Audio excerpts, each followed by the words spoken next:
Hi guys, welcome to our channel. இன்றைக்கி என்ன பார்க்க போகிறோம்னா, நம்ம சுக்கு பவுட்ரு எப்படி பண்ணுறதுன்னு பார்க்கலாம் வாங்க. அதை வச்சு நான் டீ செஞ்சு காமிக்க போகிறேன். முதல்ல சுக்கு இப்படி நல்லா க்ளீன் பண்ணிக்கணும். கத்தி வச்சு மேல் தோலெல்லாம் நல்லா சீவி எடுத்து வச்சுக்கணும். அதுக்கப்புறம் ஒரு துணியில் துடைச்சிட்டு நம்ம வெயிலில் கொஞ்சம் நேரம் காய வச்சுக்கலாம்.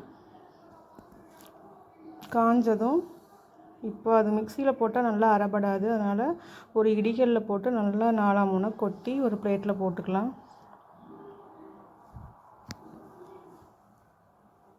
அதுக்கப்புறம் மிக்சி ஜாரில் போட்டு நம்ம இதை ஒரு பவுடராக நல்லா அரைச்சி எடுத்துக்கலாம்.